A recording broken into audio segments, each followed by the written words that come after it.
कंजूस सेठ और चालक भिखारी। एक समय की बात है। रामपुर नाम के एक छोटे से गांव में हरकिशन दास नाम का एक सेठ रहता था। सेठ हरकिशन दास गांव के सबसे धनी व्यक्तियों में से एक था। उसकी कई दुकानें थीं, खेत थे और एक बड़ा सा घर भी था। लेकिन उसकी दौलत के साथ साथ एक और बात मशहूर थी, उसकी कंजूसी।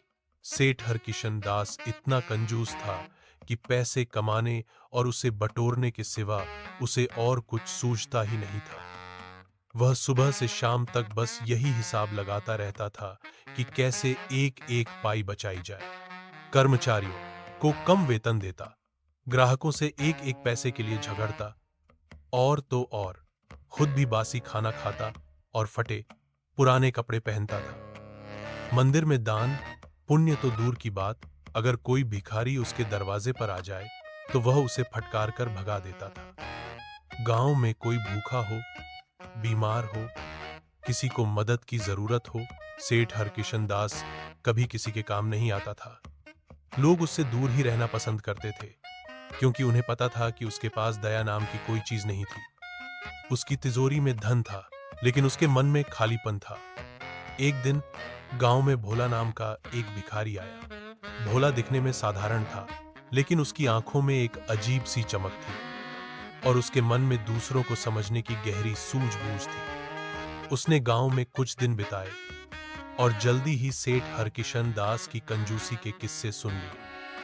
उसने देखा कि कैसे सेठ लोगों को दुत्कारता है और कैसे लोग उससे घृणा करते हैं। भोला ने मन ही मन सोचा, यह सेठ धनवान तो है, पर इसका जीवन सार्थक नहीं। इसे इस कंजूसी से बाहर निकालना होगा। भोला ने कई दिन तक सेठ का पीछा किया और उसकी आदतों को देखा। उसने देखा कि सेठ कैसे हर शाम अपनी दुकान से घर लौटते समय अपनी दिन भर की कमाई को मुट्ठी में कसकर रखता है, जैसे कोई खजाना छिपा रहा हो। भोला ने एक योजना बनाई। एक शाम जब सेठ हरकिशन दास अपनी दुकान बंद करके घर लौट रहा था, तभी भोला उसके सामने आ गया। सेठ ने उसे देखते ही अपना रास्ता बदलने की कोशिश की, लेकिन भोला ने उसे रोक लिया। नमस्ते सेठ जी, भोला ने शांत स्वर में कहा। सेठ ने चिढ़कर कहा, क्या है, रास्ता छोड़, मेरे पास देने के लिए कुछ नहीं है। भोला मुस्कुराया। सेठ जी, मैं आपसे कुछ मांगने नहीं आया हूं, बल्कि आपको कुछ देने आया हूं। सेठ हैरान हुआ। मुझे क्या दोगे तुम भिखारी? तुम्हारे पास क्या है? मेरे पास एक ऐसा रहस्य है, एक ऐसा मंत्र है, जिससे आपका धन रात दिन चौगुना बढ़ जाएगा। भोला ने आंखों में चमक लाकर कहा। सेठ की भौहें तन गई। धन बढ़ने की बात सुनकर उसकी आंखें लालच से चमक उठीं। क्या बक रहा है तू? कैसा मंत्र? सेठ जी, यह कोई साधारण मंत्र नहीं है। यह एक ऐसा आध्यात्मिक अनुष्ठान है जिसके लिए आपको अपनी आज की कमाई का ठीक आधा हिस्सा मुझे देना होगा। मैं उस आधे हिस्से को आपके सामने भस्म कर दूंगा और अगले ही दिन से आपका बाकी का धन कई गुना तेजी से बढ़ने लगेगा। आपके भाग्य से दरिद्रता का साया हट जाएगा। सेठ ने तुरंत हिसाब लगाना शुरू किया। आज मैंने करीब 1000 रुपए कमाए हैं। अगर मैं इसे 500 रुपए दे दूं और मेरा बाकी का धन सचमुच दुगना हो जाए, तो मेरा तो फायदा ही होगा। वह सोचने लगा। उसकी कंजूसी और लालच के बीच जबरदस्त जंग छिड़ गई। अंत में लालच जीत गया। 500 रुपए गंवाने का खतरा था, लेकिन करोड़ों कमाने का सपना दिख रहा था। ठीक है, सेठ ने मुश्किल से कहा, अगर तेरा मंत्र काम नहीं किया तो तू जानता नहीं मैं क्या करूंगा। भोला ने विनम्रता से हाथ जोड़े। चिंता न करें सेठ जी, मेरा मंत्र कभी खाली नहीं जाता। सेठ ने अपनी जेब से 500 रुपए निकाले और हिचकते हुए भोला की तरफ बढ़ा दिए। भोला ने पैसे लिए, उन्हें अपनी आंखों से लगाया और मुस्कुराते हुए कहा, सेठ जी, आपने आज जो किया है वह आपने अपने पूरे जीवन में कभी नहीं किया। आपने अपनी मेहनत की कमाई का आधा हिस्सा किसी जरूरतमंद को दिया है। यही तो सबसे बड़ा दान है। अरे तो अब मंत्र कब देगा और पैसे कब जलेंगे? सेठ बेचैनी से पूछा। भोला ने हंसते हुए कहा, सेठ जी, मंत्र तो मैंने आपको दे दिया और आपके पैसे जल गए हैं। आपकी कंजूसी के आग में आपके धन का दुगना होना शुरू हो चुका है। सेठ को कुछ समझ नहीं आया। क्या बकवास है, भोला ने समझाया। सेठ जी, असली धन वह नहीं जो आपकी तिजोरी में बंद है, बल्कि वह है जो आपके मन में है। दूसरों की मदद करने की भावना।